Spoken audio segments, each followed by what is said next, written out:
marque l'étonnement des officiers français qui débarquaient en Afrique. C'est Campagne d'Afrique en 1830 par un officier du corps expéditionnaire.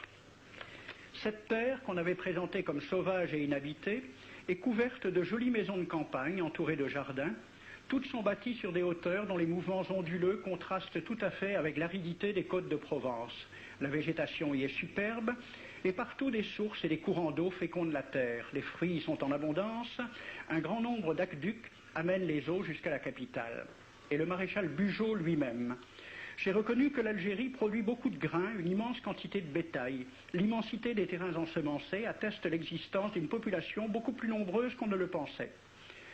Le commandant Claude-Antoine Roset, dans Voyage dans la régence d'Alger en 1833.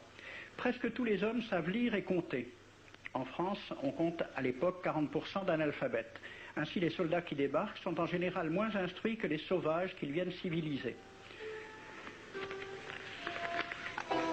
Le ministre de la guerre de l'époque, qui s'appelait Girard, il faut se résigner à refouler au loin, à exterminer même la population indigène. Le ravage, l'incendie, la ruine de l'agriculture sont peut-être les seuls moyens d'établir solidement notre domination. Voici un décret pris par l'émir des Arabes, l'émir Abdelkader. Tout Arabe qui amènera vivant un soldat français recevra pour récompense la somme de 8 douros. Tout Arabe qui aura un Français en sa possession sera tenu de le bien traiter et de le conduire le plus promptement possible, soit devant le califat, soit devant l'émir lui-même. Dans le cas où le prisonnier aurait à se plaindre de mauvais traitements, l'Arabe n'aura droit à aucune récompense. À la lecture de ce décret, question d'un soldat algérien, quelle récompense pour un prisonnier vivant? L'émir répond 8 douros.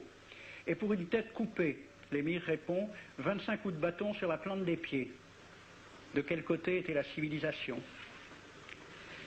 J'ai donc fait ce film avec les citations et des dessins et gravures qui étaient à la Bibliothèque nationale à Paris, et j'ai proposé le film à la Ligue de l'enseignement pour qu'il soit projeté dans les lycées et collèges de France et de Navarre. La Ligue de l'enseignement l'a refusé avec cette appréciation. Quoique très correctement réalisé et basé sur des documents indiscutables, ce film va à l'encontre de toutes les idées qui servent de base à l'enseignement de la pénétration française en Afrique du Nord.